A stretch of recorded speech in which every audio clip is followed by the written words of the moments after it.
Of course, Ad Hoc may be hard at work on it as I speak. Maybe I can still help, but most likely not. The first aspect I thought of was the setting. First, we had Los Angeles, California, one of the most popular places in America. So, what if for the next game we went smaller? It doesn't have to be too niche of a landmark to the point where everyone's asking, what the hell is this place? More specifically, this would be a business decision on SDN's part, an opportunity to branch out their services to other communities that need help. So all the main characters relocate to, just as a suggestion, Rhode Island. The first episode focuses on setting everything up. Robert does his part by offering ideas on various aspects, and you can even reintroduce gameplay by having him help build and set up offices.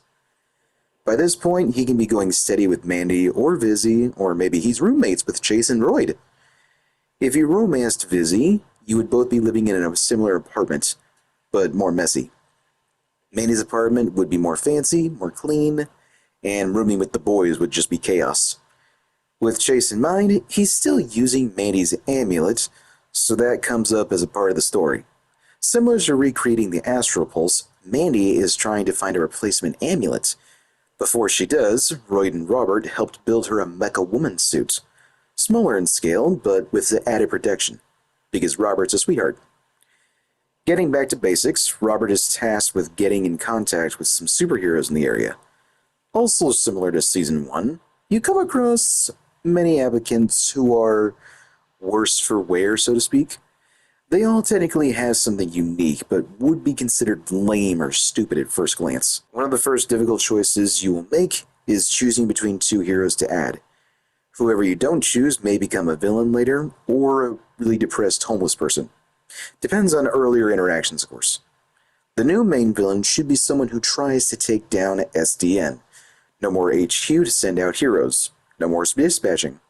And they do this because they don't want heroes interfering with the law. A judge, perhaps. A bit of a generic direction, someone who hates superheroes because they don't operate inside the justice system, but I'm sure the writers at Ad Hoc can work with that. During dispatch work, Robert can choose to go out himself as Mega Man, but this leaves the dispatching unattended, so you need to make sure all other calls are accounted for, or that you're fine with some going missed. But if some go missed, you really pay for it. Failed calls make you lose 1 point, so to speak, but missed calls make you lose 3. Hacking is back, but a little bit more elaborate. Instead of inputting up, down, left, and right, you have to type in passwords using an in-game keyboard. You have limited time to hack each system and limited attempts by default. No unlimited bullshit here, so get good. Silence is also now an option during dialogue. I'm not sure why it wasn't in Season 1. Sometimes I wanted to stay silent because I didn't like any of the other responses. But you gotta be quick, because the timer is shorter, and if you don't respond within a certain amount of time, characters will take notice, and your relationship will be affected, often for worse. This is why autosaves between scenes are still a thing. And beef is fine.